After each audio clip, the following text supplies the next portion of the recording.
Hola chicos, chicas, ¿cómo andan?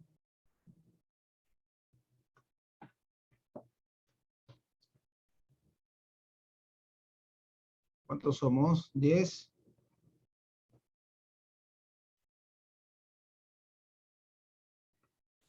Bueno, ¿cómo están? ¿Estudiando? De a poco, profe. ¿Estudiando un poco? ¿Mañana qué hora es el examen? Yo no voy a poder estar en el examen mañana, pero voy a estar, si hay algún recuperatorio, voy a estar en el recuperatorio. Pero, pero bueno, si es 6:30, ¿no? El examen, a esta misma hora. Bueno, nada, yo los escucho a ustedes con las dudas, que era la idea de este espacio que nos damos hoy. A ver qué dudas tienen de algún tema, si quieren hacer alguna pregunta y lo podamos conversar juntos. Los escucho. Esperen que esto lo saco. ¿Está?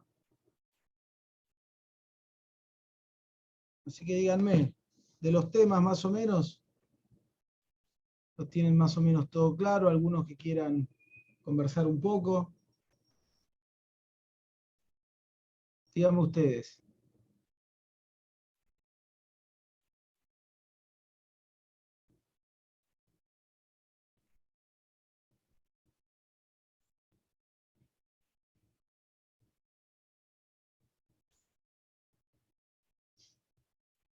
Cric, cric. Alguna pregunta tienen que tener. Rompan el hielo, vamos.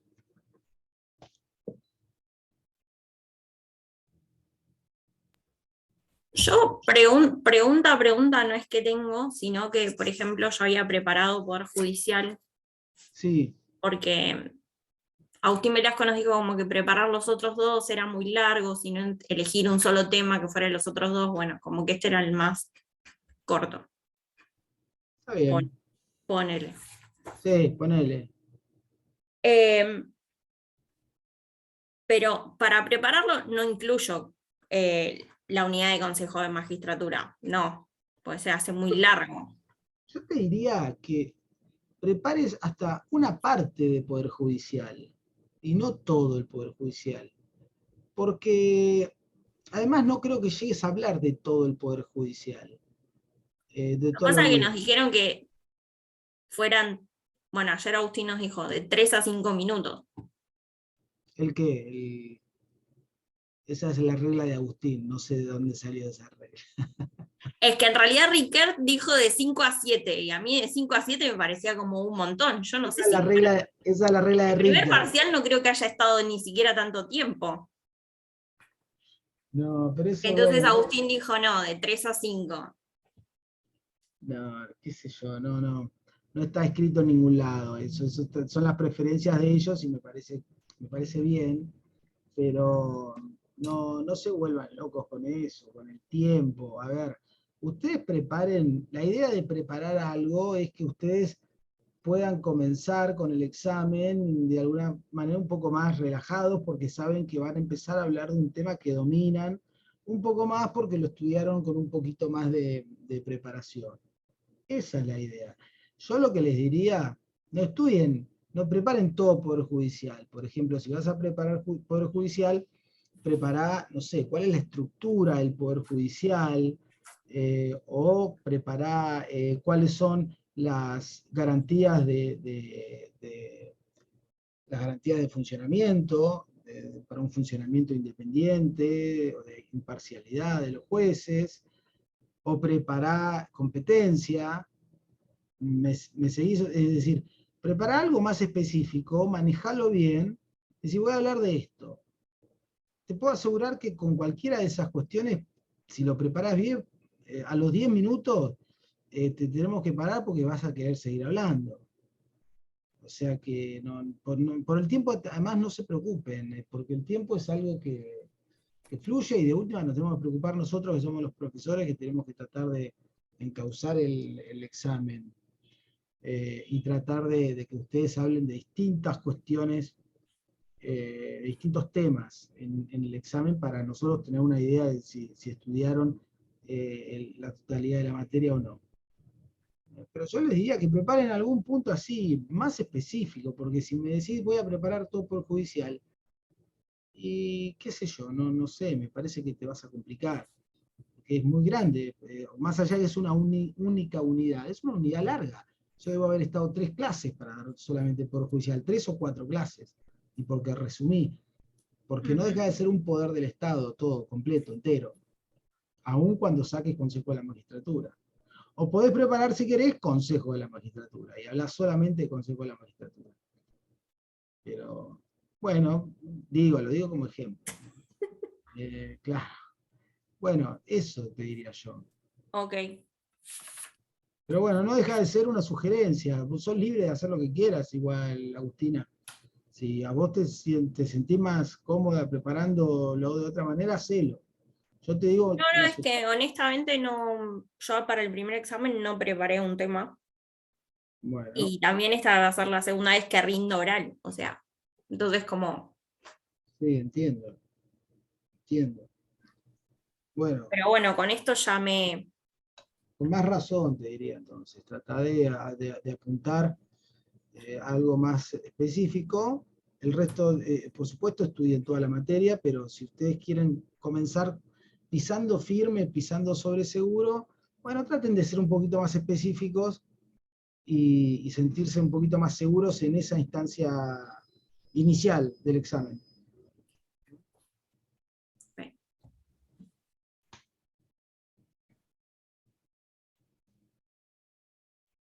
Bien. ¿Qué otra cosita? ¿Qué otra cuestión?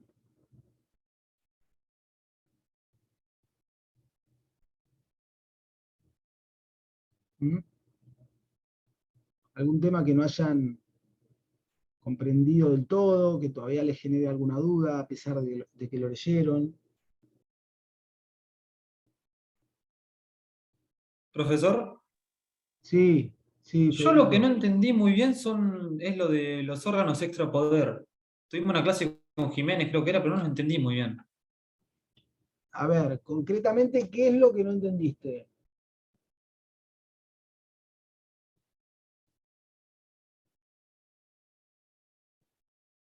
Digo para ser un poquito más específico con tu pregunta. ¿Por qué son órganos extrapoder? ¿O por qué están clasificados de esa manera? ¿O qué es lo que no entiendo? ¿Cómo funcionan? No, no entendí porque como que los relaciono con otros poderes, por otros controlan otros poderes, no entendí muy bien. A ver, los órganos extrapoder tienen relación. Nombre, padre, madre, tutor, Ah, responsable legal. por ahí hay Daniel, me parece que tenés el micrófono abierto. Ah, gracias. Federico, los órganos extrapoder siempre tienen un vínculo, una cercanía con alguno de los poderes del Estado. En eso no te equivocás, es así. Por ejemplo, los ministros del Poder Ejecutivo no forman parte del Poder Ejecutivo desde un punto de vista formal. Más allá de que hubo debate siempre en la doctrina constitucional, si esos ministros eran parte del Poder Ejecutivo o no, porque se ha llegado a decir, y lo dice por ejemplo Néstor Sagüesa acá en Argentina, que es un constitucionalista de los más renombrados, que el Poder Ejecutivo es un Poder Ejecutivo colegiado en la Argentina porque incorpora al presidente y a los ministros. Sin embargo, la Constitución es muy clara en su artículo 87, por lo menos yo lo considero así, en cuanto a la declaración que hace de que el Poder Ejecutivo es unipersonal. Con lo cual, si decís que el Poder Ejecutivo es unipersonal, tenés que, si haces un diagrama de los poderes del Estado, tenés que decir, ¿y dónde ubico a los ministros? Bueno, los ubicamos como órgano extrapoder, como órgano que no forma parte, no integra ninguno de los 3 poderes del Estado. Aunque está claro que trabajan en la órbita del Poder Ejecutivo, porque son colaboradores del Poder Ejecutivo. ¿sí? De hecho, son colaboradores muy importantes porque refrendan y legalizan los actos del Poder Ejecutivo. Y ni hablar del jefe de gabinete de ministros, ¿sí? Que tiene una serie de atribuciones que van más allá de las que tiene el común de los ministros. Entonces, no forman parte de un poder, pero sí están vinculados a ese poder. Tenés, por ejemplo, otro ejemplo, la Auditoría General de la Nación. La Auditoría General de la Nación es un órgano de control externo de la administración pública. Pero, ¿de quién depende? Principalmente, más allá de que tiene autonomía, lo dice la Constitución, pero ¿de quién depende la auditoría o con quién trabaja en conjunto, digamos? ¿Para quién trabaja? ¿Viste? El famoso, ¿para quién trabajas? ¿Viste? Las películas. Si le hacen a la auditoría esa pregunta, para el Congreso trabaja. Porque el Congreso es quien tiene la atribución, la función de control externo. Esto te lo dice el artículo 85 de la Constitución. Esa función de control externo del Congreso hacia la administración pública es del Congreso, justamente desde el Congreso. Pero la Constitución se la da a un órgano específico que es la Auditoría General de la Nación. La Auditoría General de la Nación, ¿es un órgano del Congreso, integra el Congreso? No, no son legisladores. Sin embargo, están dentro de la órbita del Congreso. Lo mismo el Defensor del Pueblo. Es Defensor del Pueblo, también es un funcionario que, o debería ser, porque hace como 15 años que no tenemos Defensor del Pueblo, pero es un funcionario que, según la Constitución, tiene autonomía. Pero lo designa, lo puede remover también el Congreso. Y trabaja en la órbita del Congreso, es decir, tiene una relación funcional fuerte con el Congreso. Estos órganos extrapoder están como satélites de un planeta, están dando vueltas alrededor de uno de los poderes del Estado. Estos últimos que te mencioné, del Congreso. Bien, el Poder Judicial, cuando hablamos del Consejo de la Magistratura, algunos pensaron, y todavía lo sostienen, de que el Consejo de la Magistratura es un órgano extrapoder, porque el Poder Judicial solamente está integrado por magistrados que ejercen la judicatura. Esto era una opción, pero lo cierto es que la Constitución y la ley reglamentaria especialmente incorporan al Consejo de la Magistratura expresamente dentro del Poder Judicial de la Nación. Con lo cual se entiende que el Consejo de la Magistratura no es formalmente un órgano extrapoder, sino un órgano que está dentro del Poder Judicial de la Nación, que no tiene funciones jurisdiccionales, que tiene otras funciones, que son las que le marca el artículo 114 de la Constitución. Pero está dentro del Poder Judicial de la Nación. Bien. Pero bueno, en definitiva los clasificamos como órganos extrapoder o como órganos intrapoder, en el caso del Consejo de la Magistratura, solamente para clarificar su estudio y para que comprendamos dónde están y de esa manera comprendamos también qué es lo que hacen y por qué lo hacen, cuáles son las atribuciones, funciones que tienen. No sé, Federico, si llegué a despejarte algo con esto, y si no, contame. Si la duda pasa por otro lado, decime. No, está bien, profe, gracias. Bueno, buenísimo.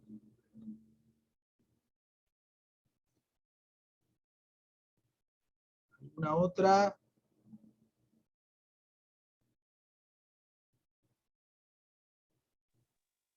Profe, Sí. yo no llegué a entender bien lo de la competencia apelada por vía ordinaria y extraordinaria. No lo llegué a Bien. entender muy bien todavía.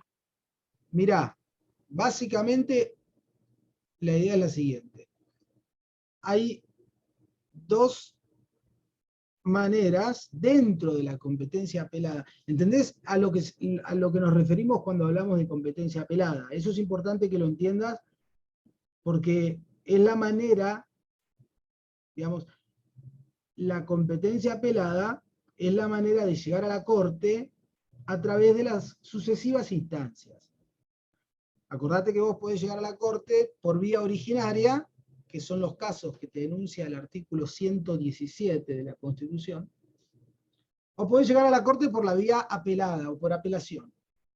que son el resto de los casos. ¿Sí? Acá tenés, dentro de la competencia apelada, tenés dos caminos. Dos caminos que en la práctica hoy en día se convirtieron casi en uno.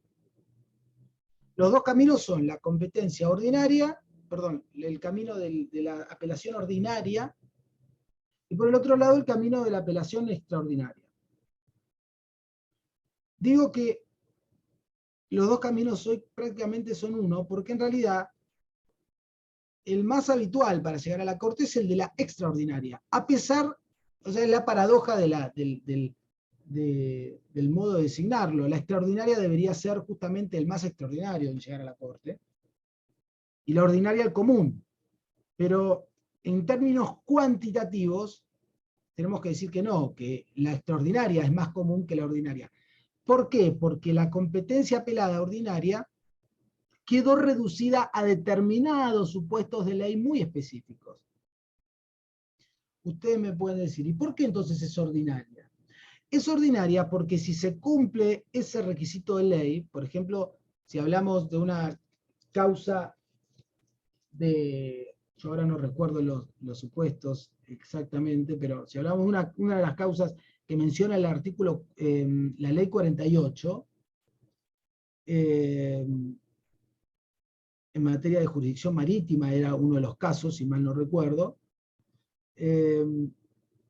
tenemos, si estamos dentro de ese ámbito, en un proceso judicial, podemos llegar si queremos a la Corte, con solamente presentar un recurso de apelación. Una vez que tenemos sentencia del tribunal inmediatamente inferior, presentando un recurso, accedemos a la Corte. Esto no sucede con el recurso extraordinario. Con el recurso extraordinario, que es la vía extraordinaria de la que estamos hablando, para acceder a la Corte hay que fundamentar que hubo en el caso en concreto una situación de relevancia federal, desde el punto de vista federal, un agravio federal que se da cuando está en cuestión, en el caso, cuando está en debate en el caso, la Constitución o una ley federal, y la solución fue contraria a la vigencia de esa ley federal. Bien.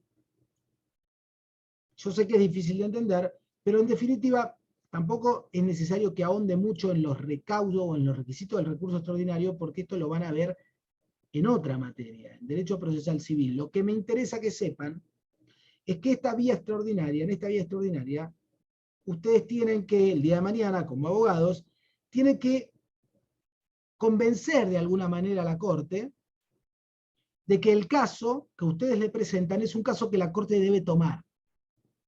La Corte en esto tiene discrecionalidad para evaluar si toma o no toma el caso que ustedes le están presentando.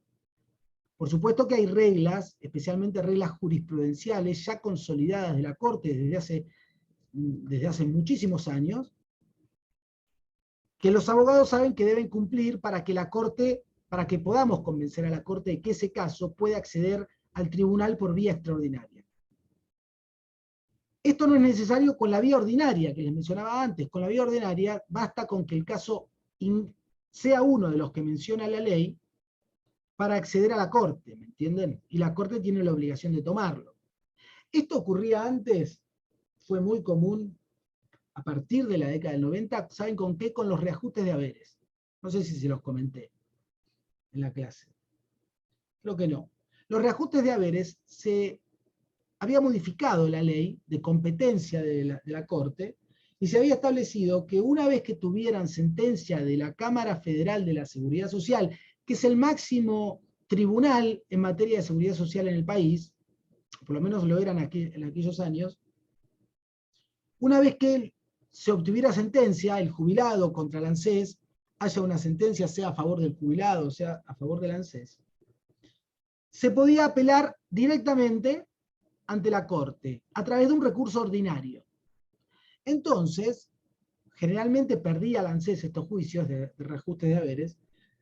La ANSES perdidosa del juicio apelaba ante la Corte. no tenía que acreditar ningún recaudo específico, solamente tenía que apelar, y ese caso, que era un reajuste de haberes que estaba dentro de los supuestos ahora en que podía accederse directamente a la Corte, llegaba a la Corte. ¿Qué pasó? Pasó que la Corte se llenó de reajustes de haberes.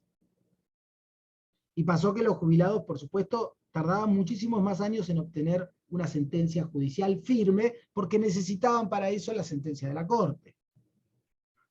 Lo que ocurrió luego fue que la Corte, en un caso, el caso Iskovich, la Corte declaró la inconstitucionalidad de esa norma, era el artículo 19 de la ley 24.463, de esa norma que le daba competencia ordinaria a la propia Corte. Decía, no puede ser, yo no soy tribunal ordinario en materia de reajustes de haberes, no hay ningún interés federal comprometido que justifique que yo sea tribunal ordinario en estos temas, y además lo que estamos generando es una dilación innecesaria de los procesos de los jubilados, y en última instancia una denegación de derechos previsionales. Y se declaró la inconstitucionalidad de este artículo. Pero ahí tienen un ejemplo de lo que era una instancia ordinaria que generó en el tribunal una cantidad de juicios radicados impresionante. Imagínense, todos los juicios de reajuste de haberes del país terminaban necesariamente en la Corte, lo cual era un disparate procesal. Bien. Profesor, una pregunta. ¿Eso no se podía tratar como incidencia colectiva, por ejemplo? O sea, esos casos particulares como con respecto al ANSE, que se hacían los reclamos de haberes y demás, o sea... Una causa colectiva, me Claro, una decís. causa colectiva, sí. Sí, Me parece claro, que... sí, eso es otra cosa, igual, ahí ya estamos hablando de otra cosa, pero sí, de hecho hubo intentos de promover acciones colectivas por este tema.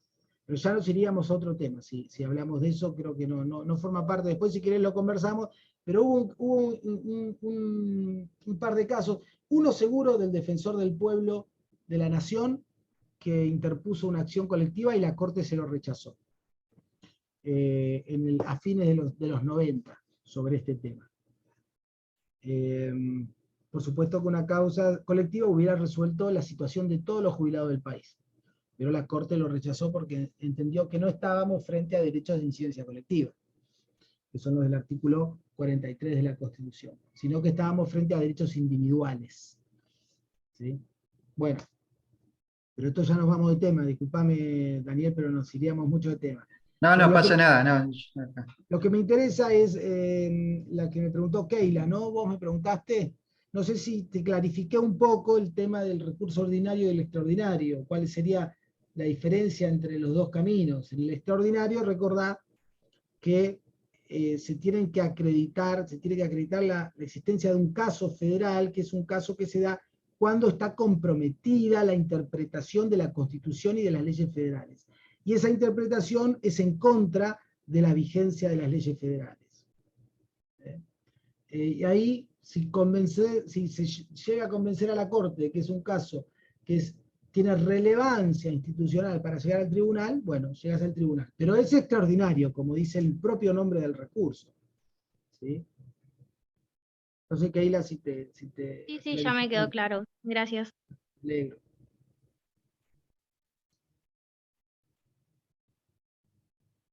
Bueno, ¿alguna otra pregunta?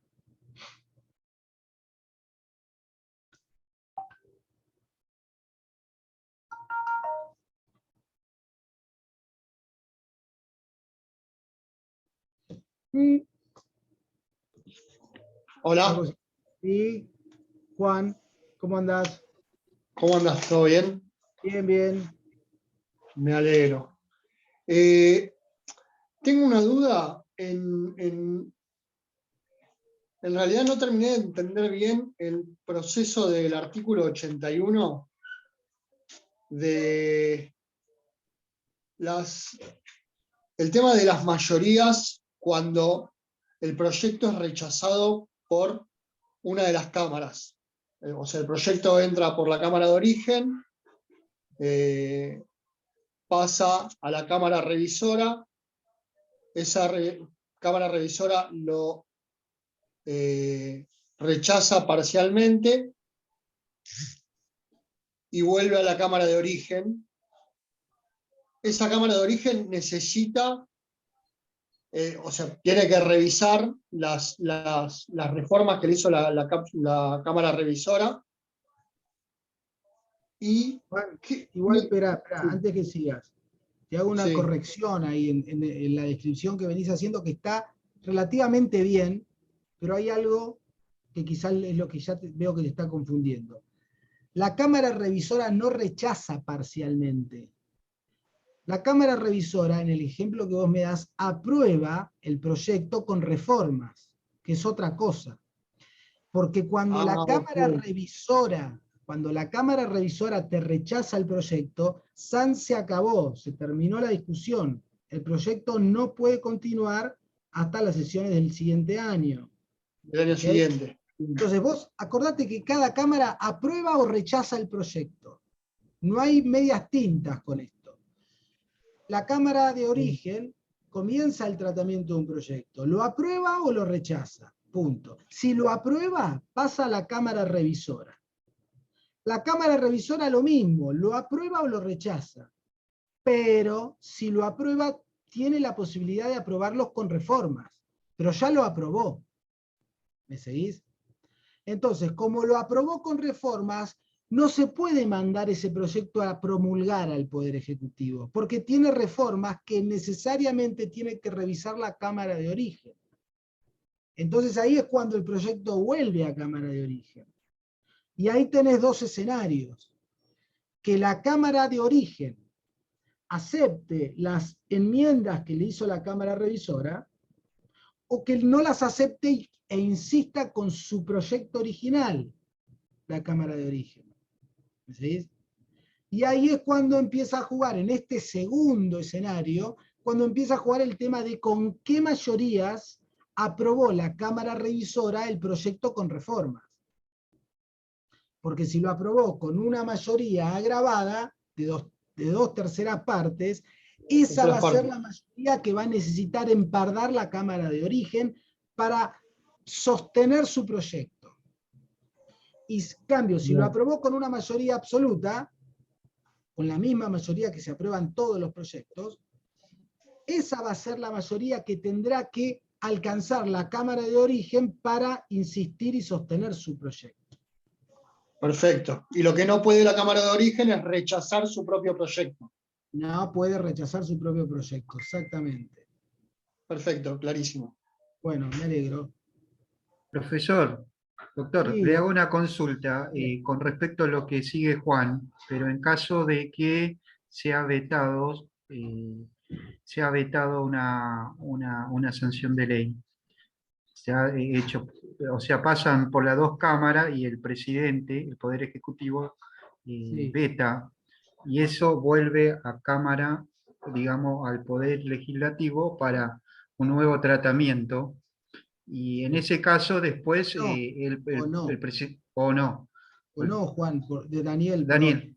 Porque, ¿sabés qué ocurre? Puede ser que el Congreso ni siquiera insista con ese proyecto vetado. Eso es una decisión política del Congreso. Pero pongamos que sí, pongamos que quieren insistir. Sí, decime, ahora te dejo seguir diciendo. Sí, que quiera seguir con el proyecto, y ya una vez unificados los criterios de ambas cámaras, ese veto, o sea, ya el Poder Ejecutivo ya no lo puede volver a vetar. O sea, pasa directamente a hacer la promulgación, ¿o no? Pero Daniel, Es lo que yo entendí. no, pero te falta un dato fundamental. Para que el Congreso pueda sancionar como ley y, digamos, sortear el veto del Poder Ejecutivo, es decir, digamos, ganarle de alguna manera esa pulseada política del Poder Ejecutivo, el Congreso tiene que aprobar ese proyecto con las 2/3 partes de los miembros de cada una de las cámaras. O sea, no es cualquier mayoría, el Congreso va a tener que obtener en cada una de las cámaras una mayoría agravada para poder imponerse sobre la voluntad del Poder Ejecutivo, que la voluntad del Ejecutivo fue vetarlo ese proyecto. Lo que te está diciendo la Constitución con este mecanismo es que la última palabra la tiene siempre el Congreso. aunque el poder de veto es un poder muy eficaz, porque es muy difícil que el poder legislativo pueda sortear, pueda alcanzar esas mayorías. Es decir, la última palabra la tiene el poder legislativo. ¿Les dije bien o les dije ejecutivo? Porque me quedó rebotando mal en el cerebro. La última palabra la tiene legislativo, les dije bien. Bueno, la última palabra la tiene el poder legislativo, que es donde reside la soberanía popular. Siempre va a prevalecer la voluntad del Congreso si es realmente sólida y alcanza las mayorías que exige la Constitución, va a prevalecer la voluntad del Congreso. ¿Sí? Pero el poder de veto es casi, desde el punto de vista práctico, es prácticamente determinante. ¿Mm? O sea, tendría que ser un gobierno con muy poco poder, como para no poder sortear esos, que las dos cámaras junten las 2/3 partes para sancionar igual la ley. Sí, tiene que ser un gobierno, Juan, que tiene que ser un presidente, porque cuando hablamos de gobierno, hablemos de presidente y de sus ministros.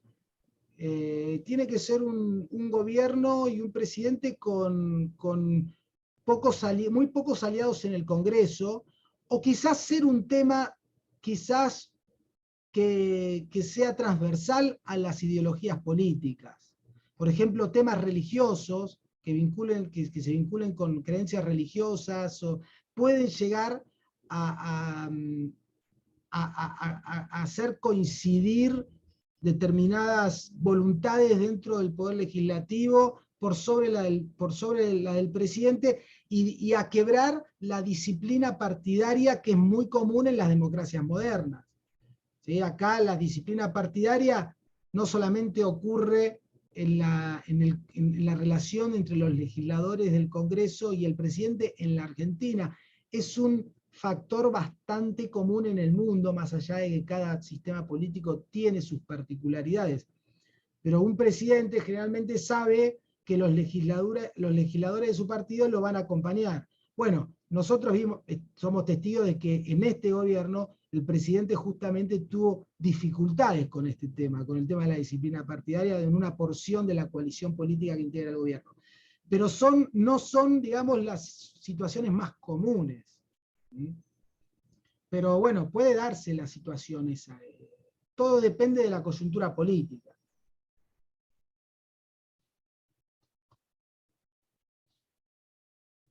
¿Qué más?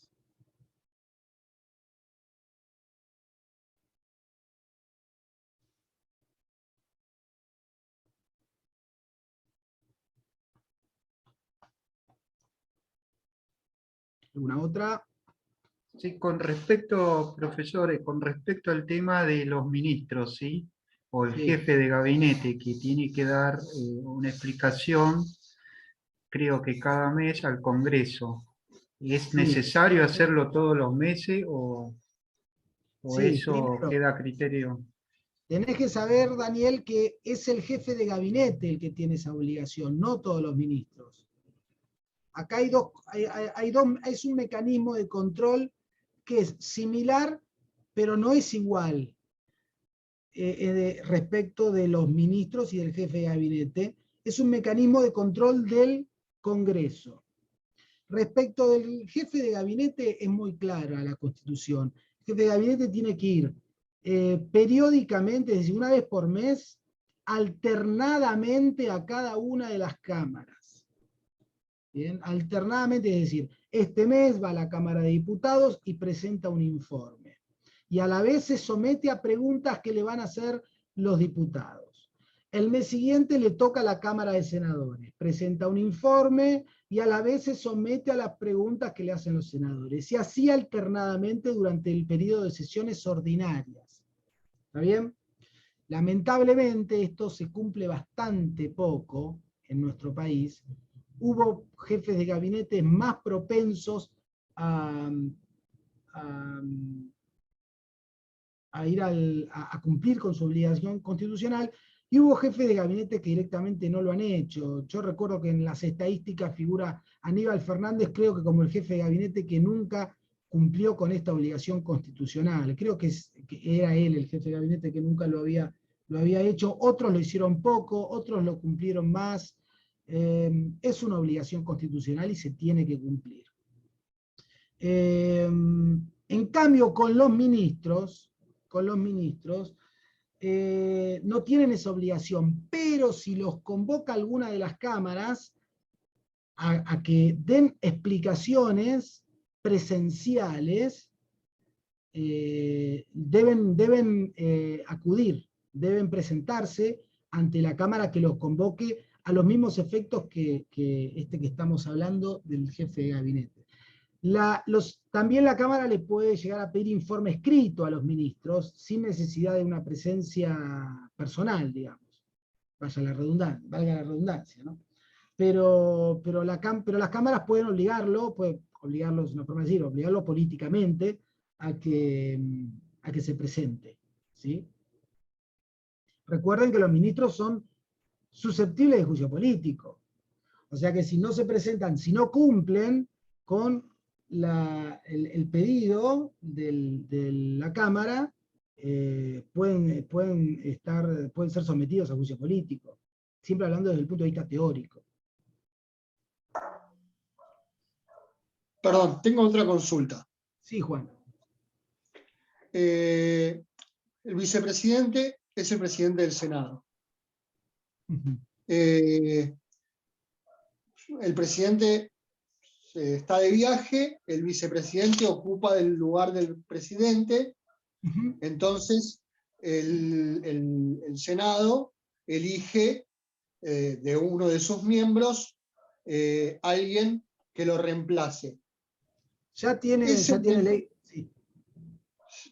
Sí. No, te decía que ya lo tiene elegido con anterioridad, porque, digamos, Bien, perfecto. los vicepresidentes. Está elegido. Hay un reemplazante. Mi duda es, ese reemplazo que entra, ¿le quita un voto al partido que pone el representante? O sea, que pone el... Si ejerce Bien. la presidencia del Senado, si está No tiene ejerciendo, no tiene voto. Salvo que haya empate.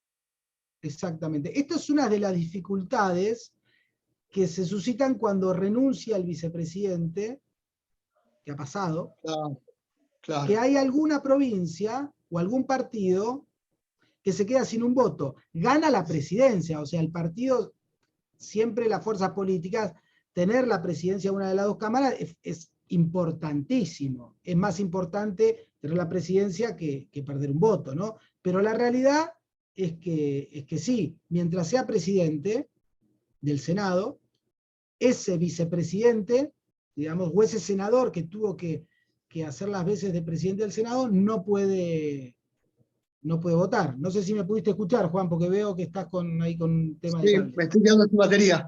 Ah, está bien, está bien. Bueno, pero pudiste escucharme la respuesta. Sí, perfecta. Ahí conecté el cargador. Muchas Que gracias. no puede votar salvo empate, obviamente, ¿no? Si hay empate, tiene voto el vicepresidente. Perfecto, gracias. De nada. Profesor, de vuelta. Sí, Daniel. Le voy a hacer la consulta. Con respecto al tema de las sesiones preparatorias, ¿sí? Sí. ¿Eso todos los años se hace, las sesiones preparatorias, o cada 2 años? Yo eso no llegué a entender, si es cada año o cada 2 años cuando se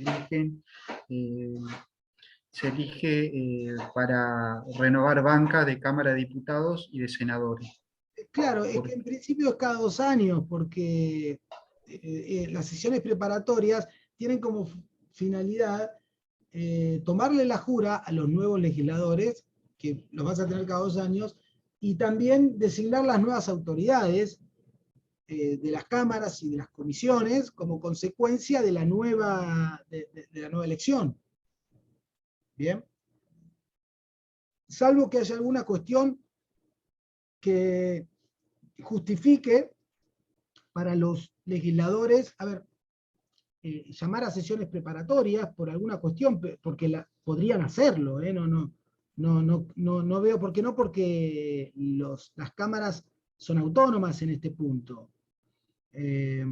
Pero pero si no hay alguna razón, por ejemplo, que haya que elegir nuevamente autoridades por alguna razón o lo que fuera, yo no le veo el sentido al llamado de sesiones preparatorias que, como te dije, tienen esa finalidad.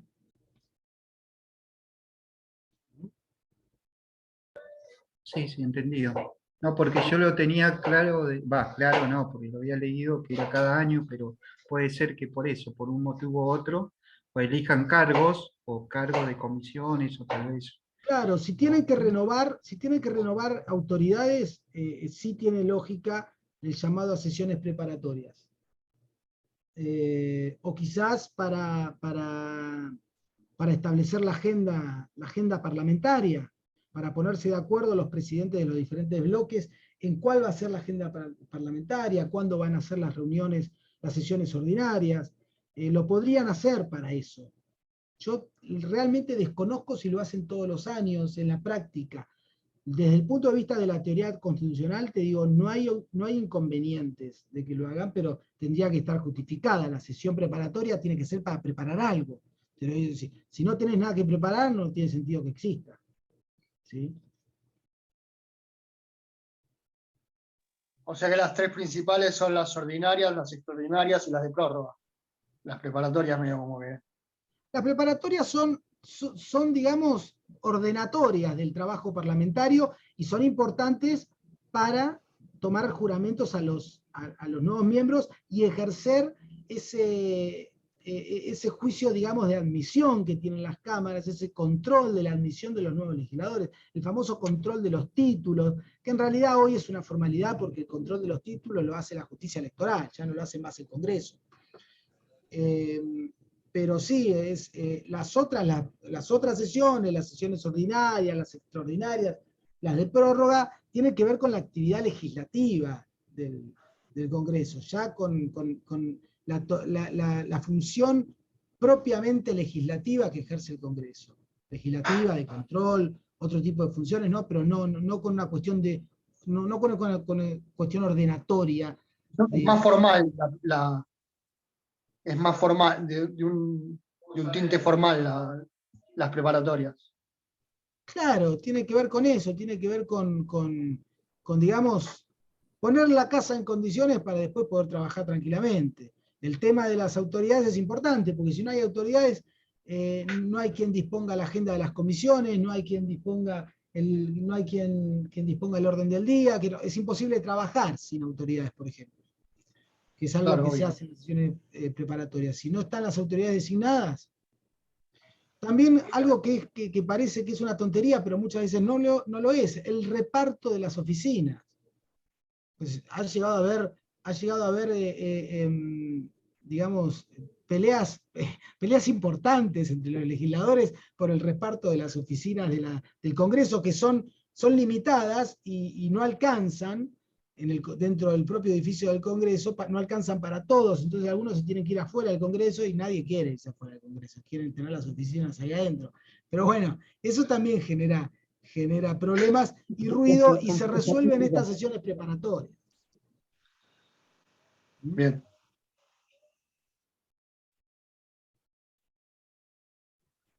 Doctor, estamos de vuelta. Estuve escuchando, en la noticia puede ser verdadera o falsa, pero lo damos por verdadera, que quieren modificar, ¿sí?, el Poder Judicial con respecto al tema de los cargos de la Corte Suprema. O sea, que quieren integrar creo que cada integrante estaría representando a una provincia, estarían vinculando a 25 jueces de la Corte Suprema para integrar la Corte. ¿Eso cómo lo ve usted? ¿O se puede dar o no? Como poder dar, se puede dar porque el Congreso puede sancionar la ley que quiera sancionar en este punto. Yo creo que como lo veo, no sé si estuviste en mi clase, Daniel, cuando hablamos de los integrantes de la Corte. Sí, estuve, sí, por ese motivo. O sea, hablábamos de 15 y ahora vamos a 25. Bueno, me parece a mí que son un poco más. Yo creo que, más allá de que yo ya les comenté, en mi opinión, el número de jueces de la Corte tiene que estar fijado en la Constitución, no puede ser que esté sujeto a la voluntad del Congreso. El número de miembros del máximo tribunal de otro poder del Estado. Pero bueno, es lo que nos toca porque la Constitución Nacional no establece el número de miembros de la Corte. Entonces, necesariamente lo tiene que fijar el Congreso. Pero desde el punto de vista funcional, obviamente que considero que 25 miembros lo único que va a hacer es paralizar a la Corte. Porque imagínate si cada proyecto de sentencia tiene que transitar por 25 vocalías, y bueno, me parece que eso no tiene ninguna posibilidad de agilizar la tarea de la Corte si es lo que quieren hacer. Al contrario. Pero bueno. Y después la representatividad de los jueces de la Corte, que sea uno por provincia, eso no tiene ningún anclaje constitucional tampoco. En ningún lugar la Constitución dice que los jueces de la Corte tienen que tener representación provincial, o que las provincias tienen que tener una intervención en la designación de los jueces de la Corte más allá de la que tienen a través de la Cámara de Senadores. Porque no nos olvidemos que los senadores son los que prestan el acuerdo o no a la propuesta presidencial para elegir un juez de la Corte. Los senadores son representantes de los intereses provinciales, con lo cual digamos, la participación federal está ahí, en esa instancia, y está prevista en la Constitución. Todo lo demás es algo que no tiene ningún asidero constitucional, ninguno.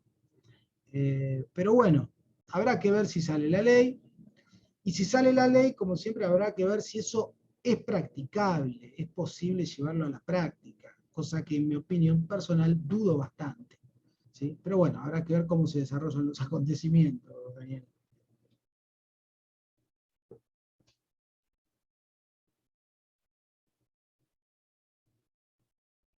Bien.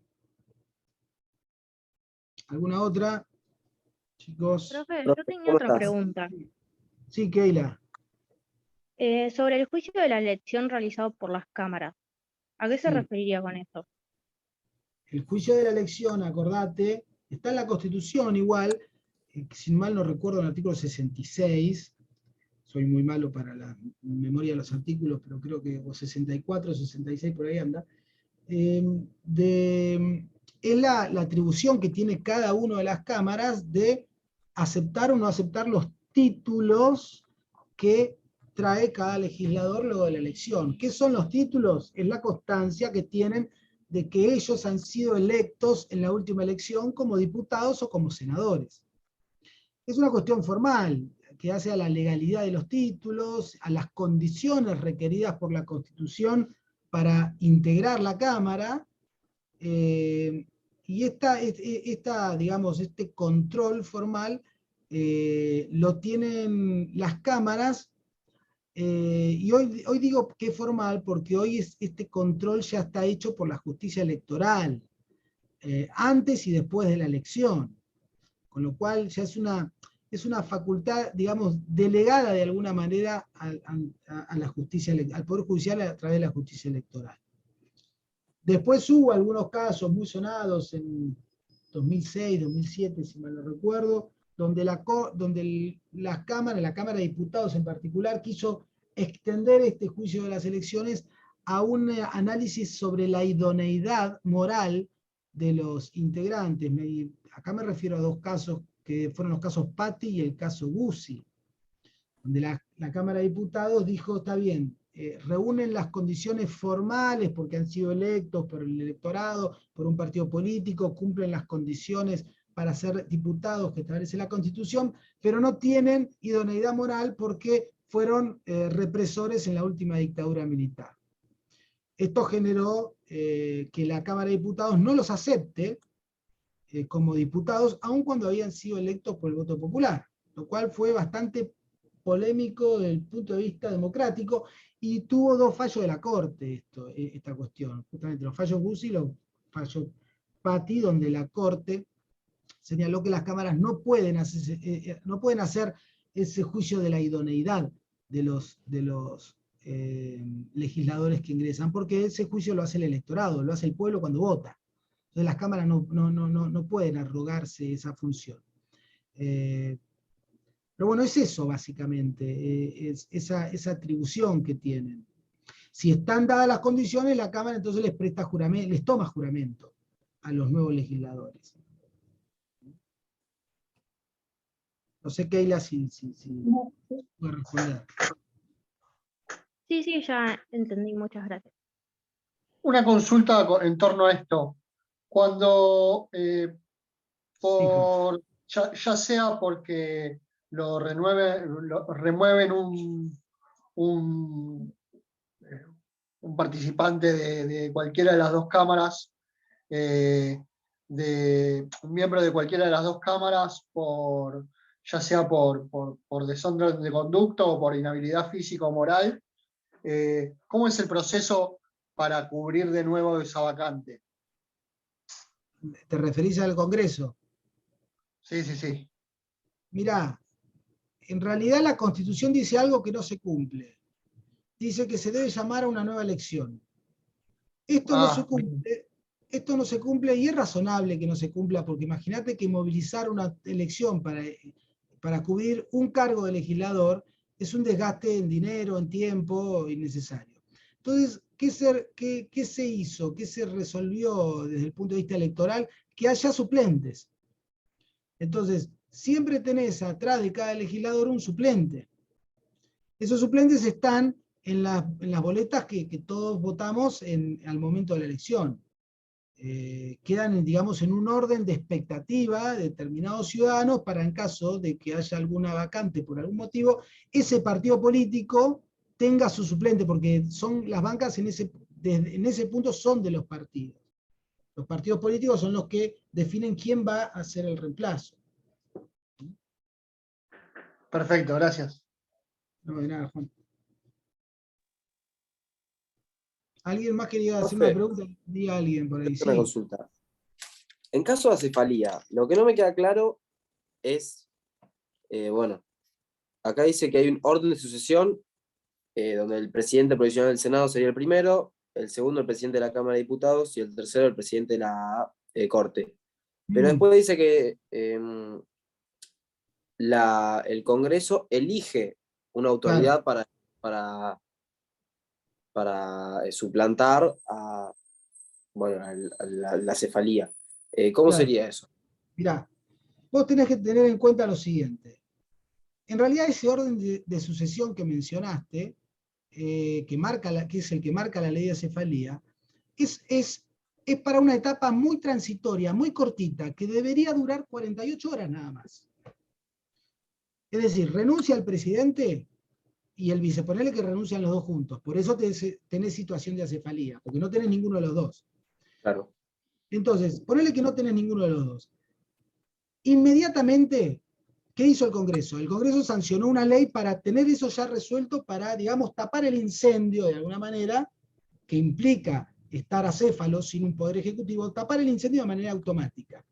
La ley dice esto que decís vos. ¿Quién debe asumir? En primer lugar, el presidente provisional del Senado. Si este no quiere, no puede, no hay consenso, el presidente de la Cámara de Diputados. Si este no quiere, no puede, no hay consenso, lo que fuera, el presidente de la Corte. Pero ¿para qué asumen cada uno? ¿Para qué? Ponele que asume el presidente provisional del Senado.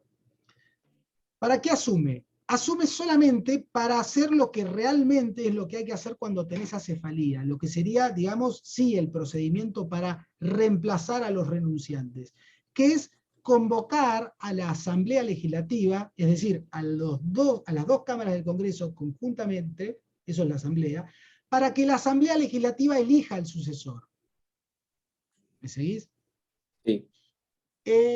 Entonces, este presidente provisional del Senado, que está a cargo del Poder Ejecutivo y que no es presidente de la República, esto es importante mencionarlo, por eso los famosos 5 presidentes del 2001 no existieron nunca, eso ha sido un invento, digamos, un invento popular, pero desde el punto de vista técnico nunca hubo 5 presidentes, porque 2 de esos 5 eran estos funcionarios que estaban solamente a cargo del Poder Ejecutivo, pero no tenían que jurar, de ninguna manera tenían que jurar como presidentes, porque no lo eran, ni mucho menos ponerse la banda presidencial. Bien. Entonces, eso por un lado, porque técnicamente esos no eran, ni Puerta, ni el otro, que no me acuerdo cómo se llamaba ya a esta altura, fueron presidentes de la República. ¿Quién fue el presidente de la República en aquel momento? Recuerdo, porque en los casos de acefalía que más se nos vienen a la cabeza en los últimos, Rodríguez A. ¿Por qué? Porque a Rodríguez A lo elige la Asamblea Legislativa. La Asamblea Legislativa sí pone un reemplazo al entonces presidente de la Rúa, que había renunciado. Y ese reemplazo fue Rodríguez A, electo por la Asamblea Legislativa, que, como todos sabemos, a la semana renunció, y la Asamblea Legislativa se tuvo que volver a reunir para elegir a Duhalde como presidente. Bien, esos sí fueron presidentes, y tienen que jurar como presidentes porque van a ocupar el cargo de presidente hasta que haya nueva elección, o hasta que finalice el mandato del que están reemplazando. ¿Y eso de qué depende? Que sea una u otra consecuencia. Bueno, depende un poco de la realidad política. La realidad y de la costumbre política. La costumbre política que se impuso fue que completen el mandato, pero no es lo que dice la Constitución. La Constitución no es muy clara en este punto, porque habla de que se llamen nuevas elecciones, creo que dice hasta que un nuevo presidente sea electo, pero no dice cuándo. Lo ideal sería que se llame a nuevas elecciones, porque siempre un presidente tiene que ser electo por el voto popular, porque en un sistema democrático es lo que corresponde. Pero también puede ocurrir que un presidente renuncie ya al final de su mandato, y entonces llamar a nuevas elecciones solamente por pocos meses no sería tampoco aconsejable. Es mejor que este nuevo presidente, electo por la Asamblea Legislativa, complete el mandato del anterior, y luego se siga con el orden de cada 4 años que se venía desarrollando, que además tiene que coincidir con el del Congreso, porque si no ahí tenés un problema, porque se te desfasa el periodo presidencial de los periodos legislativos, y ahí tenés un problema.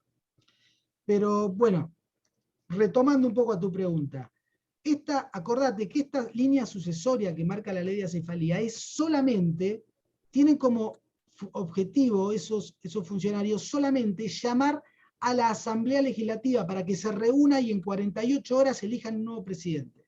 Y ese nuevo presidente podrá ser o un gobernador o un legislador. Un gobernador de provincia o un legislador de los que están ahí en la Asamblea. No puede salir de otro lugar, digamos. Ese nuevo presidente o esa nueva presidenta. ¿Sí? Bien, gracias. No, de nada, Alejo. Bien. ¿Qué más? Con respecto, doctor, con respecto al tema de la acordada, ¿sí?, que hace el Poder Judicial, es un documento, ¿no?, que realiza, es una acordada, es un documento como tipo un decreto. ¿Vos te referís a las acordadas en general? La Decís acordada la en acordada general. como una sola. O sea, no, las acordadas en general. En general. Sí, las acordadas son las resoluciones que emite la Corte, las cámaras también sacan acordadas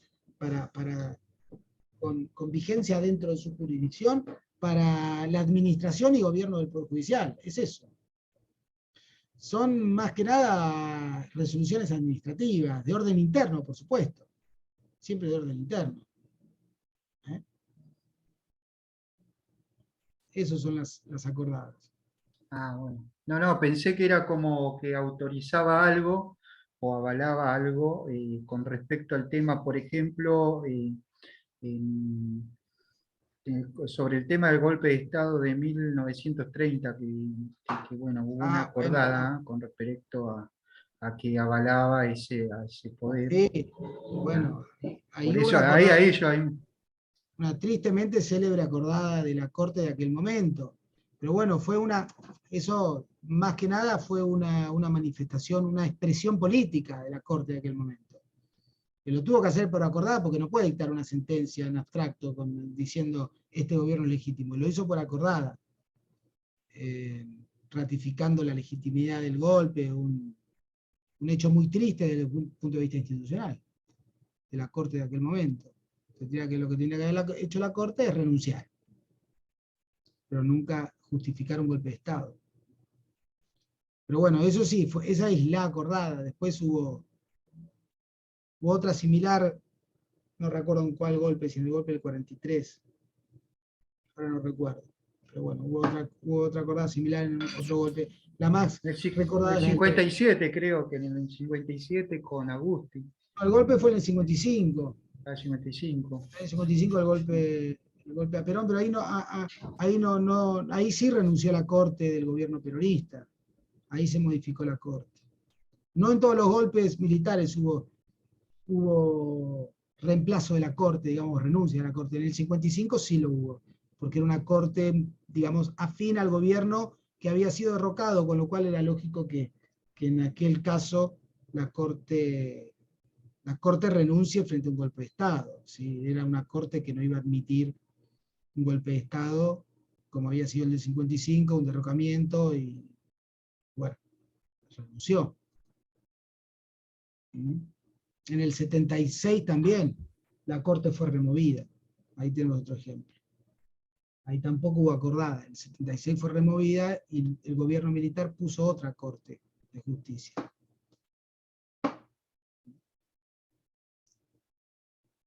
Bueno, pero bueno, básicamente, Daniel, o sea, las acordadas no están para esto. Las acordadas son, como te digo, el instrumento que utilizan los tribunales, que tienen a su cargo la superintendencia, es decir, la administración y gobierno, en el caso de la Corte, de todo el Poder Judicial, y en el caso de las cámaras, dentro de su jurisdicción. Entonces, las acordadas son el mecanismo que utilizan para poder dictar sus resoluciones.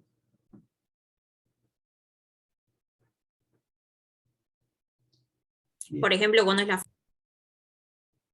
No te llegué a escuchar, Agustina. ¿Qué me dijiste? Por ejemplo, ¿cuándo qué? Por ejemplo, desde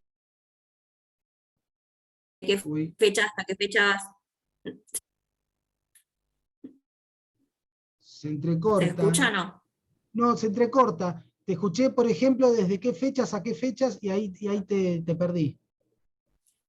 Como por ejemplo, en qué fecha va a ser la feria.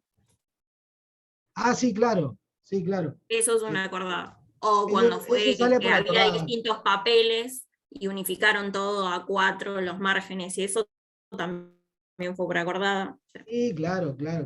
Sí. Algunos reglamentos que no son tan internos. Lo que pasa es que no dieron ningún ejemplo en clase. Bueno, claro, pero esos ejemplos están bien. Bueno, ¿sabés qué? Mirá, a ver, algunos reglamentos que no son tan internos, yo les hablé de reglamento interno para no complejizar demasiado la cosa, pero hace un rato estábamos hablando de recurso extraordinario. La Corte, por acordada, estableció los requisitos formales del recurso extraordinario.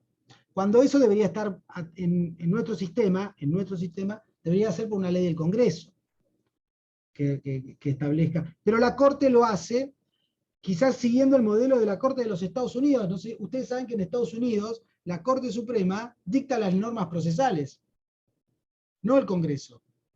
Entonces, ustedes litigan en Estados Unidos como abogados y las normas de procedimiento no son leyes del Congreso, son como acordadas de la Corte Suprema. El funcionamiento interno del Poder Judicial es decidido por la Corte, del Poder Judicial Federal. Algo similar hizo la Corte acá en la Argentina con, por ejemplo, los requisitos del recurso extraordinario, cuando lo estableció por acordada, o con los requisitos, el reglamento de acciones colectivas, que también es una acordada de la Corte, y no hay una ley que reglamente las acciones colectivas, lo hace la Corte por acordada. Son peculiaridades del sistema, digamos.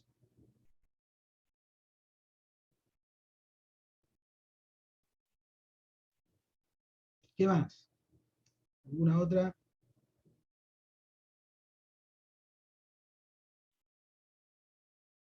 Profe, yo tengo una duda más. Sí, Fede. No llegué a entender los decretos autónomos. Es el único decreto que no lo puedo entender. Pero no Debe es ser más difícil, fácil. Fede. Mirá, los decretos autónomos son justamente, yo recién les dije, las acordadas de los tribunales hacen a la administración interna. O sea, tienen digamos, efecto y vigencia, digamos, intrapoder, dentro del poder. Los decretos autónomos es algo parecido para el Poder Ejecutivo. Un decreto autónomo del Poder Ejecutivo es aquel que tiene como finalidad el gobierno y administración de la administración pública. O sea, tiene por objetivo, digamos, reglamentar, si se quiere, administrar el funcionamiento interno de la administración pública. Y no la relación de la administración pública con el administrado.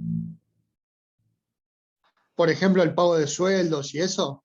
Por ejemplo, sí. Sí, algo que tenga efectos internos solamente. Es un decreto autónomo. Tiene que ver con eso. Después sí hay decretos que tienen un alcance que no son autónomos, tenemos los decretos reglamentarios de las leyes, que ahí ya generan otra dinámica y tienen otra fuente. Pero básicamente es eso, son los decretos que reglamentan el funcionamiento de la propia administración. Son propias, los decretos autónomos son propios del derecho administrativo. Es un objeto de estudio del derecho administrativo, no tanto del derecho constitucional. Al derecho constitucional le importan los decretos reglamentarios, que son los del 99, inciso segundo, los que reglamentan las leyes, o los decretos de necesidad y urgencia, o los decretos delegados. Esos son los que nos interesan a los constitucionalistas.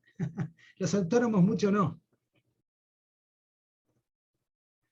Pero básicamente Profesor, pasa por ahí. Sí. Doctor, mañana es el examen, ¿no? Y está en el derecho constitucional en sentido formal y en sentido material. Nosotros, por ejemplo, estamos dando en clase en sentido formal, o sea, vemos todas las formalidades, cómo está, o sea, la parte orgánica de la Constitución. Pero yendo a la realidad, vemos que en sentido material se maneja de otra forma. Usted mismo dijo que, por ejemplo, el jefe de gabinete no se presenta y a veces se torna medio confuso, porque el día a día lo vivimos, o sea, no Sí. estamos inmersos en esta sociedad, y por ahí si mañana yo voy a dar una opinión un poco, digamos, en sentido material, Sí. con respecto al tema de cómo se está manejando la cuestión del derecho, o sea, la teoría o el derecho constitucional, o la Constitución misma. O sea, a través de la parte orgánica, ya lo vimos en sentido dogmático, que la primera parte, pero la segunda parte, el manejo en sí del poder ejecutivo, la supremacía que tiene sobre los demás poderes es bastante amplia. Y bueno, y a partir de ahí vemos que arrancaría de ahí, por ejemplo, yo a dar el examen, hablar sobre el poder ejecutivo y después hacer todo un paneo general con respecto a los demás poderes y cuáles son la supremacía que posee el poder ejecutivo sobre los demás poderes. Eso me parece a mí que, o sea, viendo la realidad, ¿no? En sentido material. Por ahí Sí, trata, Daniel, de ser específico también de cuando hables, si vas a hablar del Poder Ejecutivo y de los poderes que tiene el Poder Ejecutivo, trata de ser, de dar contenido constitucional. Está bien que Sí. vos des tu opinión, está perfecto, que tu visión de cómo es, digamos, de cómo está dado el desequilibrio de poderes hoy en la Argentina, pero trata en esa opinión bajar contenido de la materia. No, eso es cierto, sí, va a haber contenido y ahí va a haber una crítica. Por importante. ejemplo, se puede dar una crítica con respecto al tema de los contenidos, o sea, del funcionamiento y cómo está dividido el poder, los poderes del Estado en sí. Está bien. Sí, no, Está bien. es una cuestión personal mía que yo, bueno, busco ahora una catarsis que pueda hacer antes del examen. Está bien. Bueno. ¿Alguna otra? Mire, ya son casi 8 menos cuarto casi, ¿eh? Al principio estaba mudo, ahora no lo puedo Yo callar. tengo una última pregunta.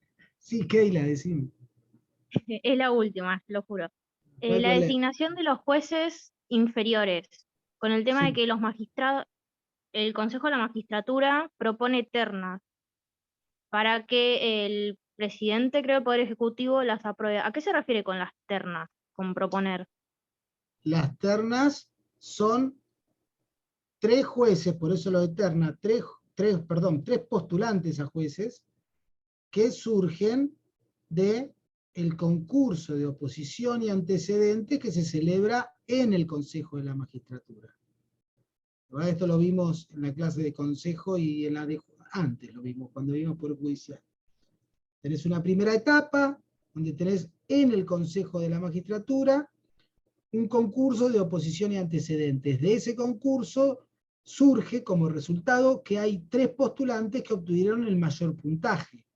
Esos 3 postulantes integrarán la terna. ¿Bien? El Poder Ejecutivo, esa terna es remitida al Poder Ejecutivo. El Poder Ejecutivo tiene que sí o sí elegir a uno de esos 3 postulantes para proponerle al Senado. Por eso lo de vinculante de la terna. Porque el Poder Ejecutivo no puede decir, no me gusta ninguno de los 3. No elijo ninguno. No, señor presidente, usted tiene que elegir alguno de los 3. Elija al que le parezca menos malo si quiere, pero elija uno porque la terna es vinculante. Lo dice la Constitución. Entonces el Poder Ejecutivo elige a uno de los 3, ¿para qué? Para proponérselo al Senado, para que el Senado le preste acuerdo a ese postulante para ser juez. Porque el Senado también podría decir, no le presto acuerdo. Es libre de prestar o no prestar acuerdo. Si el Senado no presta acuerdo, el Poder Ejecutivo tendrá que elegir de alguno de los otros 2 que le quedan en la terna. ¿Sí? Y bueno, y así se eligen los jueces. Básicamente, te lo simplifiqué bastante, pero es básicamente eso. La terna son los 3 candidatos, los 3 postulantes que surgen de la primera etapa del procedimiento de designación de jueces, que es la que se celebra ante el Consejo de la Magistratura. ¿Sí? Gracias. De nada.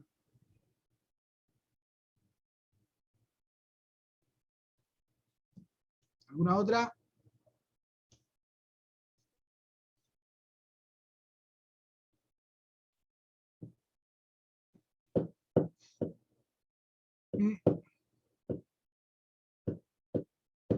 ¿No hay más preguntas? Parece un juicio esto. ¿No hay más preguntas? No hay más preguntas. Cerramos la audiencia.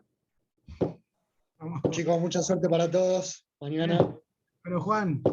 Bueno, a Juan y a todos. Lo mejor para mañana. Estudien, estén tranquilos. Yo les reitero, no voy a poder estar, pero sí seguramente para el recuperatorio. Espero que no haya recuperatorio, porque si no hay significa que todos fueron y todos aprobaron, que es lo que más queremos. Pero si me toca ir al recuperatorio, bueno, los veré, traten de, si no llegaron o lo que les pase y tienen que ir al recuperatorio, quédense tranquilos, estudien esa semana o esos 15 días, no sé cuánto habrá esta vez entre parcial y recuperatorio, estudien concienzudamente y no van a tener ningún problema para aprobar la materia. Así que bueno, Gracias. nada, nos vemos. Hasta luego, gracias, profe. Hasta luego, profe. Hasta luego. Gracias. Chao, chao. Saludos.